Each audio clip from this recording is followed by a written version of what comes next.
Hi, everybody, and welcome to Tell Me About Podcast, where each week two nerdy friends deep dive random topics. I'm Laura. And I'm Tom. And this is episode number 7. So, this week is Tom's episode, but before we dive into his topic, I just wanted to mention some really cool videos that we've posted on Instagram and TikTok. So, we really want you to go check those out. We do a video for each podcast that we put out, just we get visuals and different cool things to go along with that topic. So, definitely go check those out. And also, please rate, review, subscribe. Find us on Instagram and TikTok at the Tell Me About Podcast. And email us episode suggestions and comments to thetellmeaboutpodcast@gmail.com. Laura, please ask me what I'm wearing. You are wearing an athletics t-shirt? I'm wearing an Oakland Athletics jersey, and that's because today we're going to talk about Moneyball. We're going to get real nerdy and just talk about what everyone wants to talk about, which is baseball analytics. Sabermetrics nerds, unite. This is for you. We're going to be talking about the movie and how it compares to the book and also how it compares to real life. Now, quick caveat, I have never seen the movie or read the book, so I'm going to have a lot of questions. So just throwing that out there. And I will be happy to take your questions. If you've read the book or you've seen the movie or you watched the 2002 Oakland Athletics, then you know the story and you know what it's about. This podcast is really going to be focusing more on the movie. And the movie came out in 2011. It was originally going to be directed by Steven Soderbergh. He had to back out. So it was eventually written by Aaron Sorkin, he of the West Wing and Sports Night. So you know there was just banter. Just banter. The banter was optimal, as the youths would say. But it tells Bantering about what? Well, just whatever Aaron Sorkin banters about. Okay, he's a chatty one, that guy? Well, yeah, if you've ever seen The West Wing, it's just existential conversations over existential conversations. Moneyball is based around the 2002's Oakland A's, and the protagonist of the movie is Billy Beane. Billy Beane is the general manager of the Oakland A's. He was until 2019. In the movie, he's portrayed by Brad Pitt. So 2002 to 2019, is that right? So the movie focuses on the 2002 season. He was a GM before then. He was a GM, I believe, in the late 90s, like 96, 97, he took over. Is that typical to be a GM that long? Yes and no. It depends on the organization. It depends on the market. It depends on the success.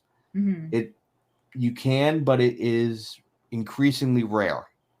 Over professional sports, at least in North America. Mm-hmm. Billy Beane was to put it bluntly, kind of a failed prospect. He was a can't-miss prospect coming out of high school in 1980. He actually had a scholarship to play football, to play multiple sports, actually, at Stanford. He decided to focus on baseball, and he was actually drafted by the Mets in 1980. He was such a can't-miss prospect that they put him up at a higher A ball that a draft pick would normally be at, and instead to put him up at that A level, and the minor league levels go A, AA, AAA. They moved down their other prized young outfielder, Darryl Strawberry. Billy Beane moves through the minor leagues. He really is not hitting the way he was hitting as a high schooler. And he bounces around the majors for 10 years, and he really does not make it. He's not the star that he is projected. This is kind of how the basis of the movie is formed. If you've seen the movie, this is kind of what the beginning of the movie is based around.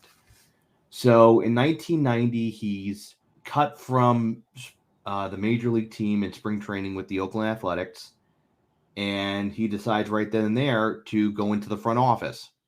And so Sandy Alderson, who was the GM of the Athletics at the time, had signed him as an advanced scout, meaning scouting major leaguers, minor leaguers, scouting other teams. And it's under Sandy Alderson that Billy Beane learns the business of baseball. He learned how to be a baseball executive. He also learns at the foot of Sandy Alderson about baseball analytics. Now, baseball analytics are a controversial topic in baseball. And this is played out to some extent in the movie. Why is it controversial?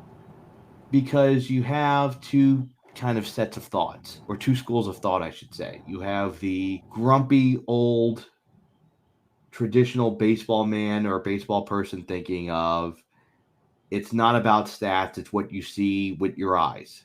Mm-hmm. And it's about traditional numbers.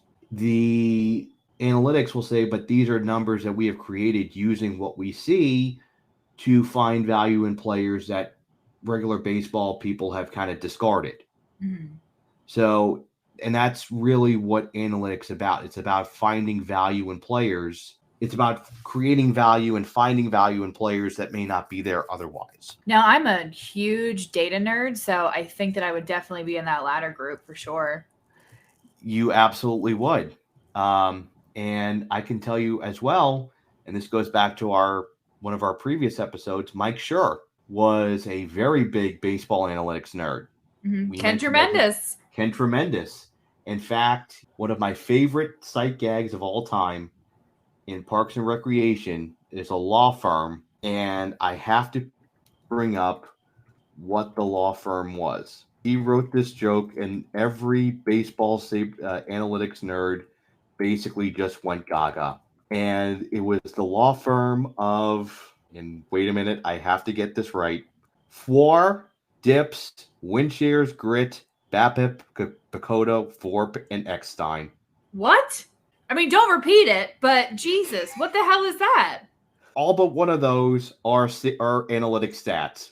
Gotcha. Okay. Some of them I know. VORP is value over replacement players, which is basically how you would value a player over what a lesser player would be at that position. BAPIP, batting average on balls in play. FWAR is Fangraphs wins above replacement. And Eckstein is a guy named David Eckstein. David Eckstein, who was a shortstop for the Cardinals and basically was the anti-analytical player. He was a short, gritty ball player who didn't really bring a lot of value, but teams loved to have him because of his quote-unquote grit. Mm-hmm. Honestly, it sounded like you were having a stroke when you said that, because I don't know any of those terms. And there's a whole debate about whether these terms are too nerdy. Mm-hmm. Yes. Yes. And granted, I'm not as big into baseball analytics as I am hockey analytics. I also believe, and Billy Beane in real life believes this as well, is that there's a mesh between analytics and classic stats. And when I say classic stats, I'm talking about home runs, RBI, wins, losses, things like that. Those things I know, yeah. The exact batting average, things like that. But he learns from Sandy Alderson. Sandy Alderson gets a lot of this from baseball, from Bill James. And Bill James is kind of the father of modern baseball analytics. So as the book goes, Michael Lewis, again, we've heard his name in the news recently, the author of The Blind Side, writes a book about following Billy Beane around for a season. This is the 2002 season. By this time in 2002, the Oakland A's have gone through a metamorphosis. When Billy Beane first goes on to the advanced scouting staff, the A's are one of the most expensive teams in baseball. They have one of the highest payrolls. They also are a machine. They go to the World Series in 1988 and they win it. They win it in 1989. They go back in 1990.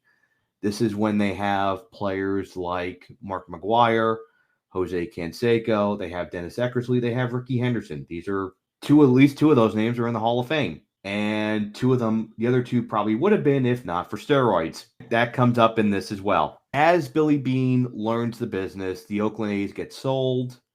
The Oakland A's then become very, very cheap. They go from one of the highest payrolls in baseball to consistently one of the lowest payrolls in baseball. How many years did this span to them having the highest paid, I guess, roster to the lowest paid roster? But that's my first question. My second question is, isn't that always cyclical with teams that they kind of go through this where they have a lot of good high value players and then they kind of, go through the cycle of being some low value players? Or am I just not understanding that right? Yes, but it's around the mid 90s. In fact, it was around 1994 when there was the infamous strike that canceled the World Series, Mm-hmm. that the A's are sold and the new owners are very, very miserly. Mm-hmm. And it begins this stretch of the A's basically developing players and then selling them for profit. Okay. With the owners basically not putting money back into the team. Mm-hmm. Well, that And sounds like a scam. and a million Oakland A's fans are nodding their heads in agreement with you. I mean, just that explanation sounds like a scam. Yes, it is, because it is a scam. We will get to that later. But as Billy Beane comes on to the scene and as he becomes the general manager, the A's are in a rebuilding phase, and they're also told to cut payroll. Now, it's during this time that Billy Beane has the fortune of coming into a lot of good minor leaguers who eventually become very good players for the Oakland Athletics.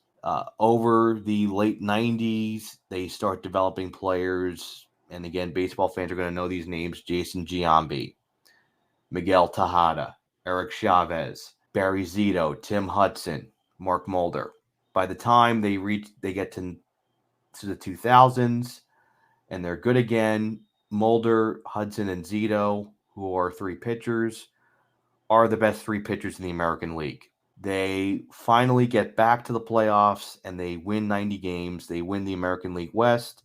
They run into the New York Yankees. The New York Yankees at this time had Derek Jeter and had just come off back-to-back World Series championships, which 11-year-old me absolutely loved growing up in Brooklyn.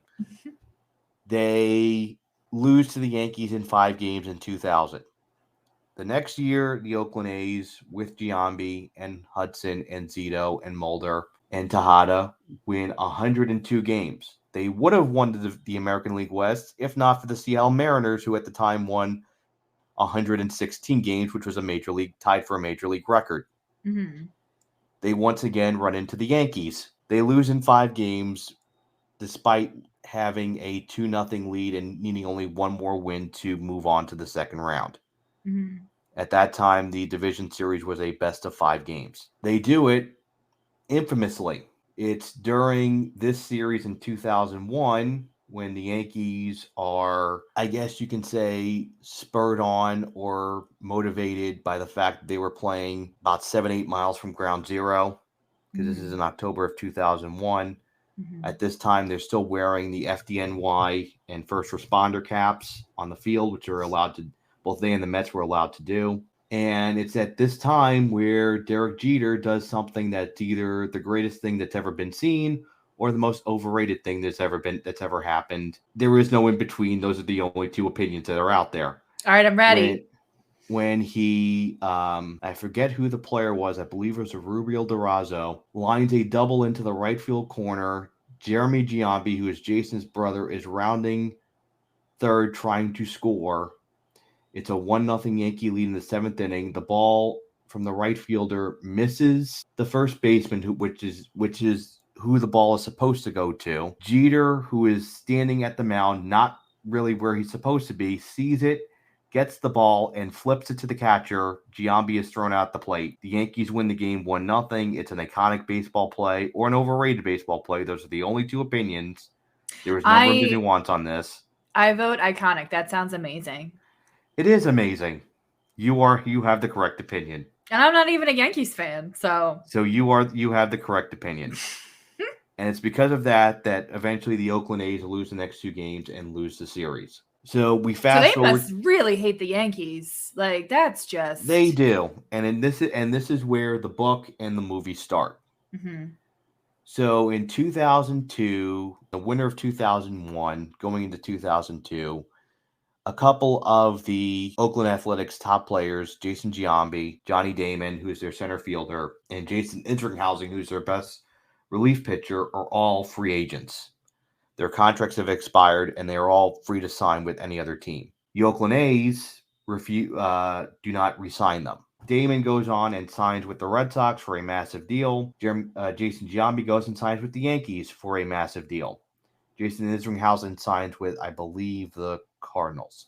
So Billy Beane, as the GM, is tasked with replacing these players. So it's in the winter of 2001. The Oakland A's have not re-signed Jason Giambi. They have not re-signed Johnny Damon.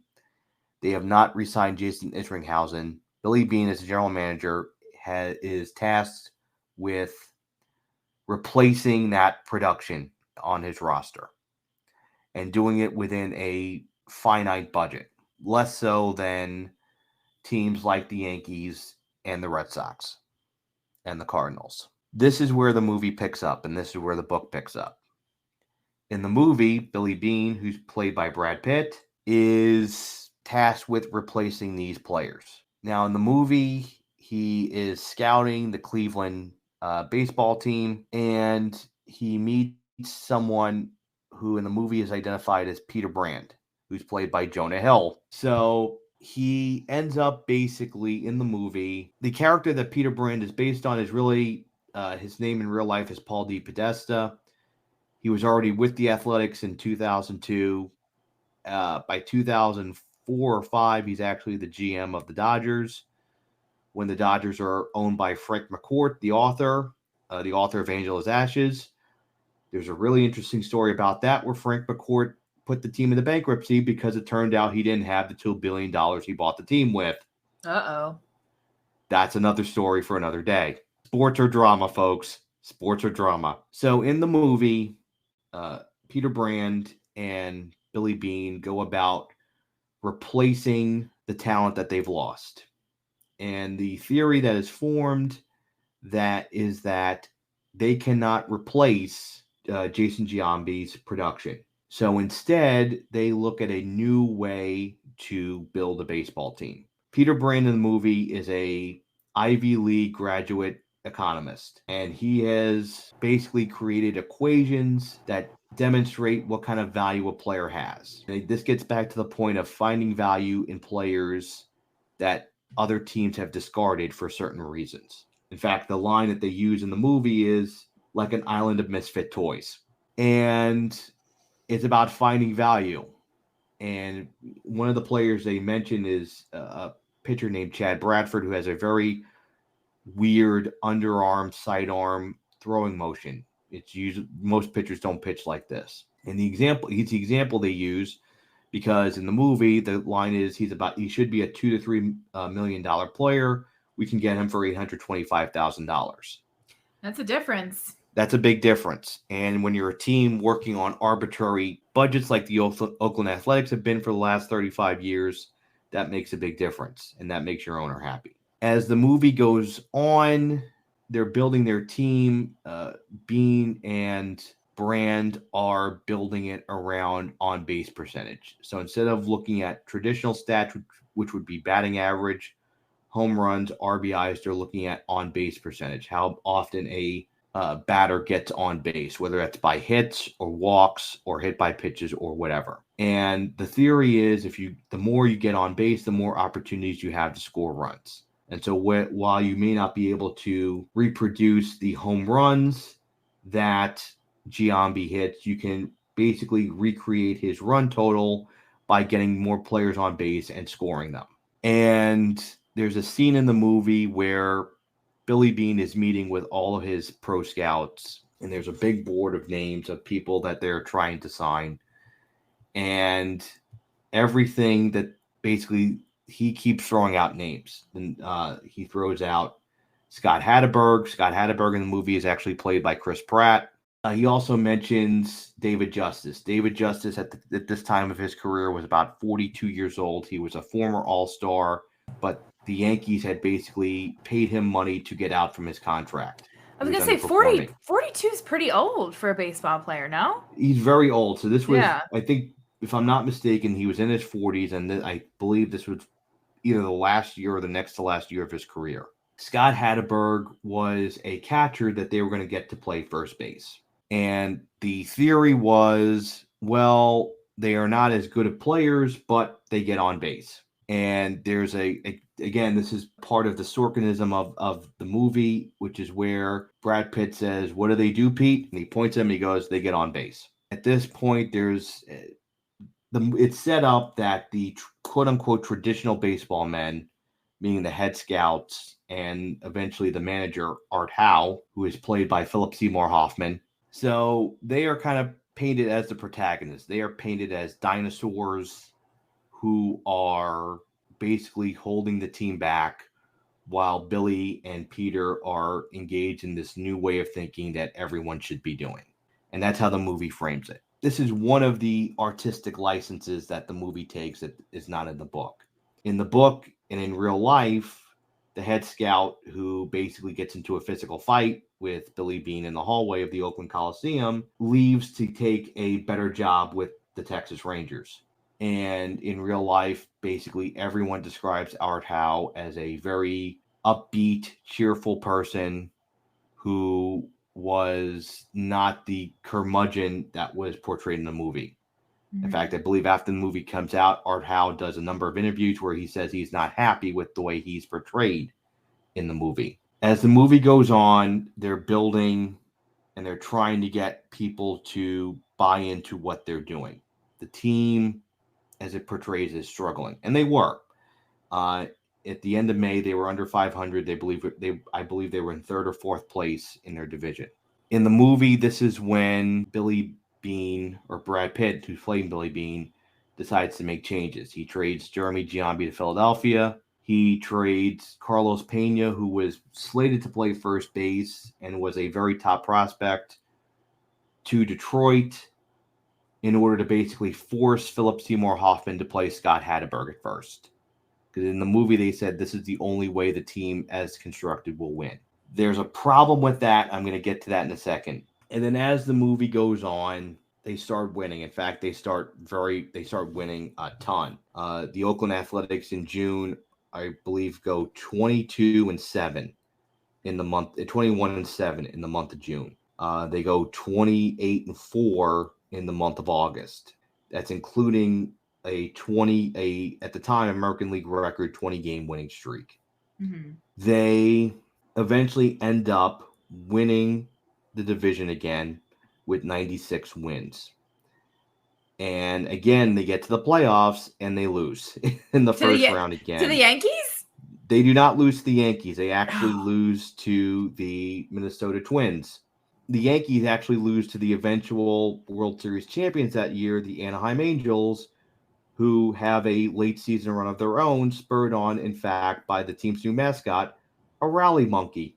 So how the movie ends, and I'm going to hashtag spoiler alert, I'm going to spoil the end of the movie. The Oakland A's lose in the first round of 2002 playoffs again. And at the end of the movie, Billy Beane is lamenting the end of the season. Mm-hmm. One thing that is portrayed in the movie is that Billy Beane is an intense competitor. There's a scene in the movie where when the A's are struggling, he walks into the clubhouse after a loss, and the actor who plays Jeremy Giambi is dancing on a table of music. Mm-hmm. He then smashes the boombox with a baseball bat and then smashes the entire bat rack. And he says that's what losing sounds like. Even at the end of the season, he's lamenting the loss. It's at this point, the last couple of scenes of the movie are he goes to Boston to meet with the Red Sox. Mm-hmm. At this time, in both the movie timeline and the real life timeline, John Henry has just bought the Boston Red Sox for an astronomical price. And John Henry wants to hire Billy Beane because John Henry is also enamored with Bill James and sabermetrics and analytics. He mentions that, and I forget what the numbers are, but the Yankees paid, I think, $1.3 million for each of their wins. Oakland only paid $650,000 or something like that. Mm-hmm. And, he says every team should be tearing it down and building it using your model. He makes him an offer, which at the time would have made him the highest paid general manager in the history of baseball. And I believe in real life, the offer is, I think, about $12 million a year. The Boston Red Sox can afford it. They're one of the richest teams in the sport. They're one of the richest teams in North America. Billy Beane ends up turning down the offer, and he stays in Oakland. And that's where the movie ends. And now the movie's obviously a dramatized version. I've compared really what the movie is to what the book is and what the real life was. A couple of differences I mentioned. Like, for example, the Peter Brand character, he was already with Oakland in 2002. He was not traded for. A lot of the players that the Oakland Athletics had were already in the system, already on the team in 2002. One of the big criticisms, and this is both criticism about the book as well as the movie, is that both really downplay the fact that the Athletics in 2002, and most baseball people will tell you this, were not a bunch of scrappy underdogs. Mm-hmm. In fact, they were still loaded with talent. I mentioned Miguel Tejada. Miguel Tejada was a shortstop. That year, he hits 34 home runs, has a 300 batting average. He actually wins the American League MVP. So basically, it's not the scrappy guys that the movie portrays. Everybody loves an underdog, and I think that can be a better story. But I think from what you're saying, this definitely focuses on the analytics and the math behind it, and not necessarily an underdog hero story. Yes, it's a compelling story for movie purposes. But I think you see that a lot. A lot of movies have done that trope, you know? Yes. What makes this a little bit different is that it's a movie that's based on a book that's based on real life. And the movie doesn't make any bones about that. The movie shows them losing. One of the things I really like about the movie is they do a nice job of interspersing these montages where they cut in the old game broadcasts from that season as to create a timeline as the movie's going along. And they do this, I think, really well, actually, with what ended up being the 20th consecutive win, where the A's built an 11-0 lead, and this happened in real life. They blow the 11-0 lead over the rest of the game, and then end up winning in the bottom of the ninth on a game-winning home run by Scott Hatteberg, which was basically his iconic moment in Oakland. So it does portray that, but it also leaves out the fact, and again, the book leaves this out too, because the book doesn't really talk about this, is that the A's had the best pitching rotation in the American League at the time. In fact, one of the things that made the A's really good, and a lot of baseball people have pointed this out as well, is not only that they scored a lot of runs, but because their pitching was so good, they allowed a lot fewer runs than they scored. Mm-hmm. So when you can score a lot of runs and you have pitching that does not allow a lot of runs, you're going to win a lot of games. Also, too, it leaves out the fact that the playoffs in any sport are kind of a crapshoot. The times where the best team, or the team that's quote unquote more deserving to win, actually wins, doesn't tend to happen all that much. I found that to be the case across all sports. And I don't know, I've always had a problem with that, because the point is for the most talented team to win, but it's not almost ever the case, you know? It doesn't happen all the time. I mean, if you think even last year with the playoffs where Philly beat Atlanta, and that wasn't supposed to happen, so they went on to the World Series. Like, you know what I mean? Like, it's just, I mean, there's so many examples, but... Well, exactly. There's a lot of examples of the best teams not winning. Now, I will say that's what makes sports interesting. If the best team won all the time, it wouldn't be that fun. True, yeah. That's what the book really doesn't portray. The other thing that I mentioned the book doesn't go into is the fact that the Oakland A's were really good. So I mentioned Miguel Tejada won the 2002 American League MVP. Barry Zito, who was one of those three pitchers that I mentioned before, won the American League Cy Young Award in 2002, which is the best pitcher in the American League. How often has that happened where a team wins both of those awards? Do you know? So it's only happened a handful of times since 1956. Mm-hmm. A lot of times with the Dodgers and the Yankees, but it's very rare when a team will have both the league MVP and the league's best pitcher in the same season. Also, just because that happens, it does not mean that it's going to be an indicator of playoff success. Before the Athletics, the last team to do it was the 1993 Chicago White Sox. Before that, it was the 1992 Athletic. In fact, there was about 5 straight years where this happened from 1990 to 1993. None of those teams won the World Series. The only team that has done it and won the World Series since 1986 are the 1988 Dodgers. And the last team to do it was also the Dodgers in 2014. There have been a couple times where the pitcher has won the MVP. So the Cy Young and the MVP winner have been the same person. Mm-hmm. And that's happened a couple times as well. That's something the book doesn't get into. Really, the book more focuses on the draft, because the draft was supposed to be the culmination of Billy Beane's vision, trying to draft a bunch of players that were beloved by the sabermetric community, by the sabermetric scouting community. The 2002 draft ends up kind of being a bit of a wash. Really, nothing comes of it, and that's really the crux of the book. It's also kind of the crux of the book that Billy Beane, for all of his regular season success, only wins one playoff series in his entire tenure as manager. Over the years, as more teams start to adopt his model and start to do things the way, start to incorporate some of these sabermetrics and analytics into their scouting departments, other teams have more success with his methods. The Red Sox finally won a World Series in 2004 with Johnny Damon, who the Oakland Athletics had lost in 2001, but also because the Red Sox had hired a bunch of people that were analytics nerds, including Bill James, to build their roster. Other teams kind of followed suit. The problem, and the book would have no reason of knowing this because it was written in the early 2000s, is that as more and more teams started to embrace this philosophy, they used it as an excuse to be cheap. They used it as an excuse to suppress salaries. See, that surprises me because seeing some of these salaries these days, I mean, how many millions of, like, what's Bryce Harper's salary? Jesus, is it so many millions of dollars? And that's kind of, that's an interesting dichotomy. You mentioned that's an interesting dichotomy. What has kind of happened, and you've seen it in a couple of other sports, is that the big name players will make their money. Mm-hmm. They will get their contracts, and they keep going up and up and up and up and up. As we record this in September of 2023, there's a player on the Angels named Shohei Ohtani.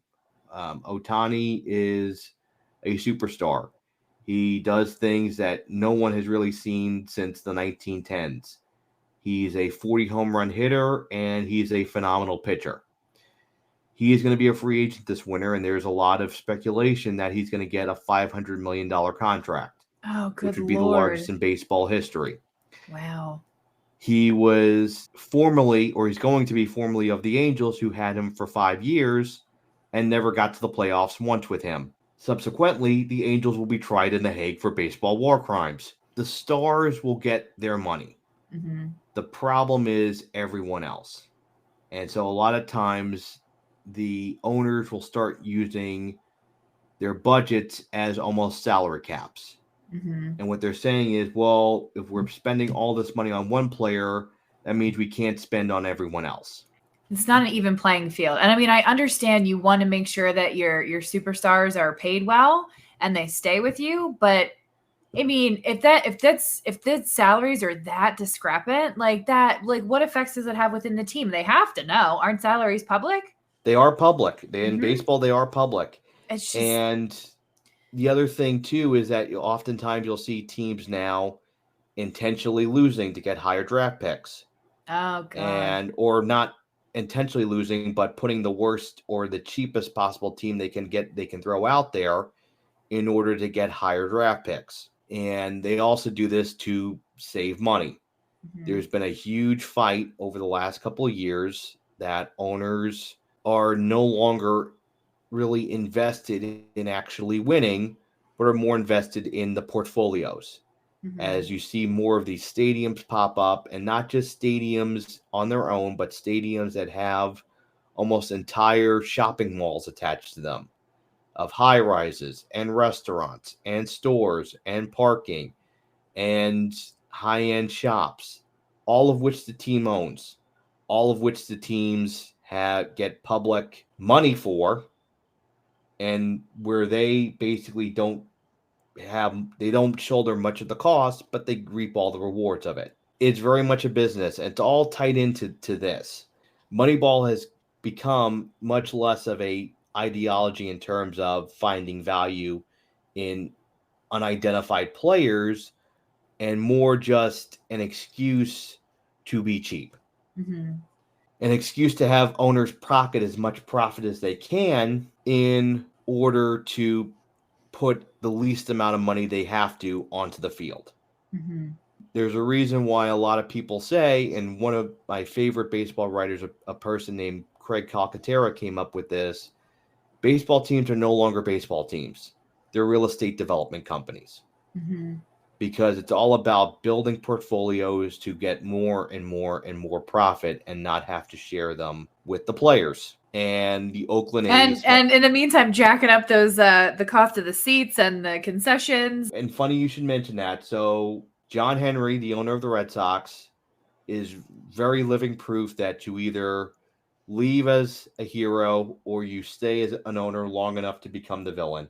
Mm-hmm. So isn't that a Dark Knight reference? Yes, it is. Okay. I'm like, that sounds really familiar. Got it. Okay. Love the Dark Knight, by the way. But so he had a generational player named Mookie Betts. Yes, his name is Mookie, with the Red Sox. And in the spring of 2020, before COVID, his contract was going to be up the next year. And the Red Sox, despite the fact that they are one of the two richest teams in the sport, decided that they were not going to pay him what his contract was going to be worth.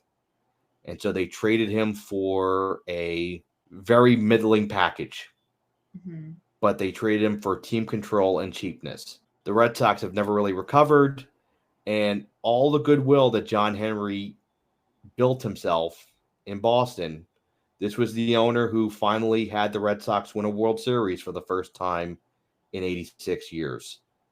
Breaking the curse of the Bambino. In fact, they won 4 World Series between 2004 and 2018. Mm-hmm. He went from that to publicly getting booed and bullied into re-signing one of his players when he hosted the Winter Classic back in January. Oh, geez. I should also mention that after he traded Mookie Betts in the spring of 2020, the team announced they were hiking up ticket prices. Exactly. Yep.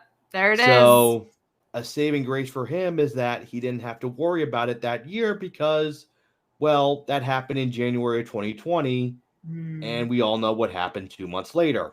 Yeah. By the time they started playing baseball in July, there were cardboard cutouts in the seats. Yeah, that was weird. Yeah. It really was weird. And then you also had like digital advertisements in front of the cardboard cutouts. So the cardboard cutouts were actually being cut off by ads for T-Mobile. It was very bizarre. Baseball will milk every penny out of this that they can. It was a bizarre time for so many reasons, but that was definitely odd. That was bizarre. And just having silence, it was very bizarre.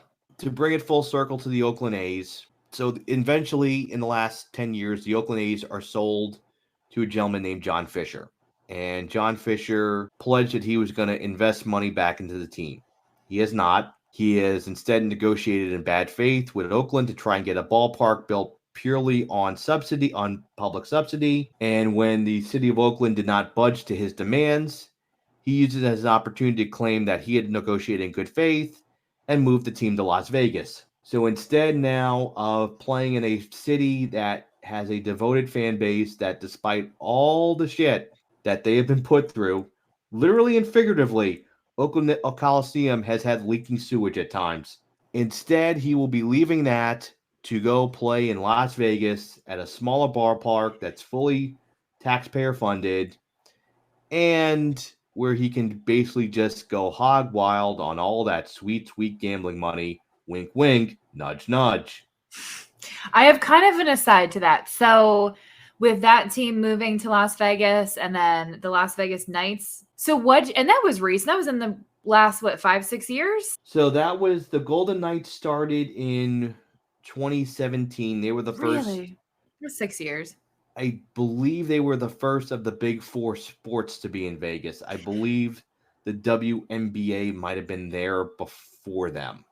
So my question was with Las Vegas, like what was there just like a hole in the market at the time where everybody just So seemed to flock? Like what was behind that? at the time, they didn't have any sports, Hmm. and the perception was for years that no league would really go there because they didn't want to be associated with gambling. Ah, At got the it. time, sports gambling was legal in Las Vegas. It was only legal in Las Vegas, and no league wanted to basically connect themselves to that, at least not publicly. Again, wink, wink, nudge, nudge. That totally makes sense. Cause I'm like, where's the carrot here? There it is. Got it. There it is. And now that sports betting is legal, and now that every stadium has a sports book, all of a sudden they just can't take that gambling money fast enough. And I should say they have not moved to Las Vegas yet, but it sounds like it's going to be approved in the next couple of months. They will actually be the second team from Oakland to leave for Las Vegas in the last 2 years. The Raiders in the NFL Oh did it about 2 yeah. years earlier. That's right. I was trying to think what the football team was. Thank you. Because of that, a lot of A's fans have become very, very vocal in trying to force the Fishers to sell the team. So you now, where the A's have basically played every year, there have been chants from both home and visiting fans to sell the team. There has been a very vocal opposition on social media with the hashtag sell the team. By the way, hashtag sell the team. We'll include that in our TikTok and Instagram Yes, posts about this episode. there has been very just almost a grassroots campaign to try and do whatever they can to keep the team in Oakland, because the fans in Oakland have been phenomenal. And again, this is the part that the book doesn't go into, where the disconnect is between the book and real life. And this gets into what kind of the ulterior motives of ownership was, is that every time they've developed all these players, they draft and develop and sign all these young players, bring them up until their contracts run out. And then instead of re-signing them, they let them go. And then the process just starts again. You have a fan base that is constantly losing players they have an emotional attachment to because the team refuses to pay them, and are asked to go through low period after low period after low period after low period after low period with not much payoff. And now their reward for all of that is that they're losing their team. Moneyball, basically, and there's a lot of other things I could go into as well. The book really doesn't address steroids at all. There were at least a couple players on the A's, Miguel Tejada being one of them, Jason Giambi being another, who were linked to steroids both in the what became known as the Balco scandal that involved Barry Bonds, and with Victor Conte, and that was the cream and the clear. A lot of baseball fans remember that. There were A's players that were mentioned in the now infamous Mitchell report, where a former U.S. investigator gave this list of all the players that were suspected to be, or had confirmed to him, that were taking steroids, and that include Alex Rodriguez. And it was the attempt of baseball to try and quote unquote clean up the sport. It doesn't really, despite the fact that the A's were in the Bay Area, right, which was the hub of what was the steroid culture in baseball, steroids are not mentioned in the book, and they're really not mentioned in the movie. Doesn't really make for a good story. No, but I think you're missing out on a big part of the story, though. You are, and color me shocked that Michael Lewis missed out on a big part of the story to frame a narrative. It's not like we haven't heard that recently. So my question for you is, what do you personally think of the Moneyball model? Like, is it successful? I don't think it's super great for the fan base, but I mean, they don't seem to give a shit anymore anyway. It's a double-edged sword. Mm-hmm. In one respect, it has forced a lot of new voices into baseball that otherwise would not have, and sports, because the analytic movement has grown in all different types of sports. It's forced a lot of new voices into jobs in front offices that would not be there before. That would have been gatekept by quote unquote baseball people who Mhm. oftentimes tended to be older men. Now, the flip side of that is a lot of these new voices that were in baseball were Ivy League graduates and people who could afford to take unpaid internships with baseball teams and Mhm. who already had advantages that other people would not. In fact, there's even a line in the movie where Jonah Hill says to Brad Pitt, do you think we should be doing this? And Brad Pitt says, if this doesn't work, you're a 25-year-old guy with a degree, I think, from Harvard and a great apprenticeship. I'm a 36-year-old man with a daughter I'm trying to put through college and a dropout. You're going to be fine. He's Mhm. trying to tell me you're going to be fine if this doesn't work. And so that's, again, when you talk about the double-edged sword, that's the double-edged sword. That's at least one of them.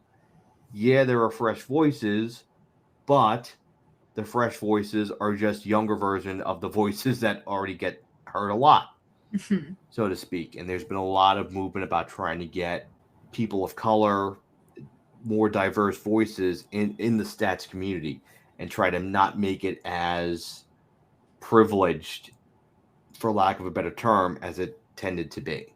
And again, in one regard, there was a lot more opportunities for players that may not have had them before.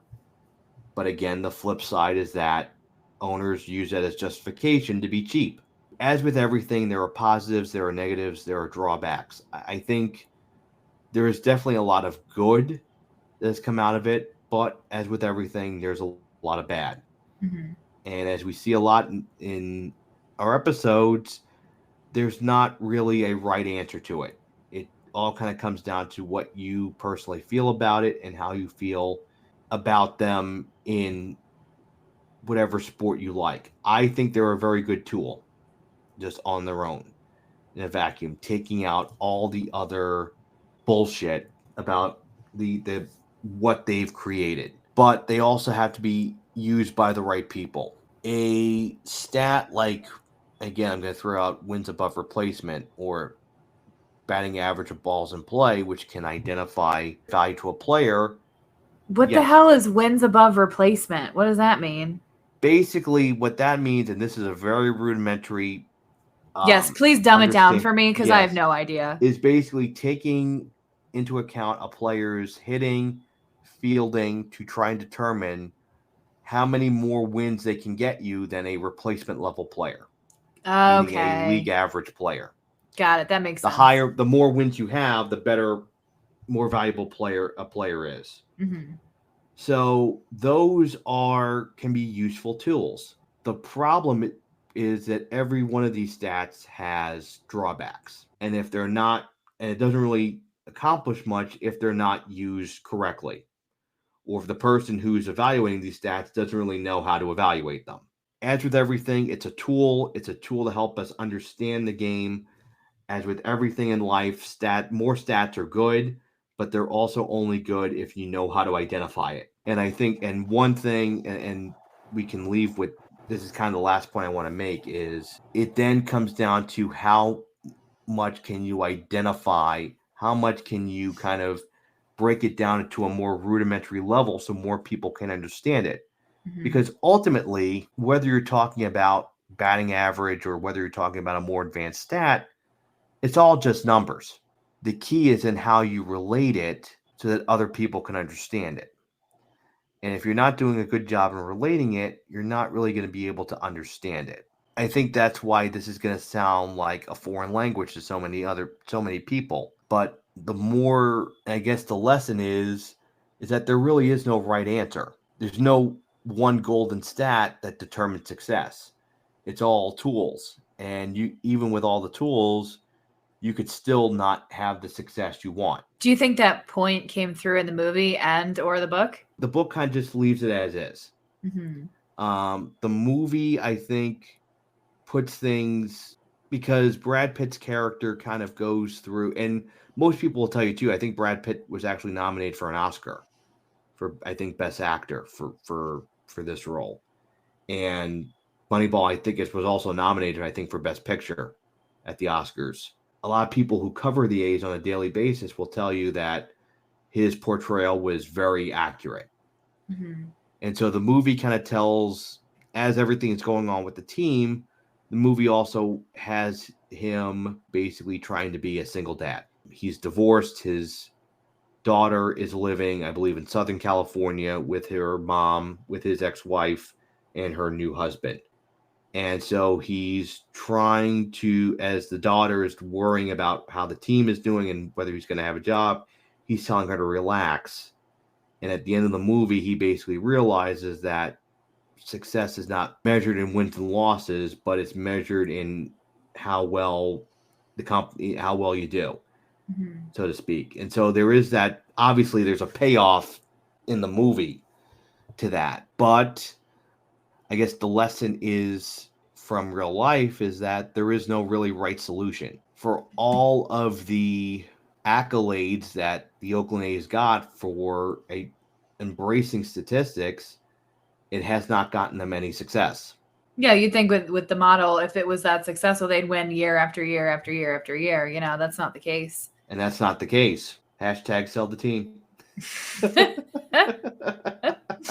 That was really interesting, though. Like I said, it's not quite what I thought that it was, but that's definitely interesting and kind of, I guess, played into some questions that I had and ways that I see the league right now. And it was definitely really an interesting story. So now I feel like I need to go see the movie, you know. But it is a good movie. It's annoying how good the movie is. So tell us what you guys think. If you've seen the movie, if you've read the book, tell us your thoughts on it. You can leave us your thoughts, your comments on our Gmail account, which is the Tell Me About Podcast at gmail.com. You can also leave us your thoughts on Instagram at TikTok, which is at the Tell Me About Podcast. We'll see you next week, guys. Have a great week. Bye.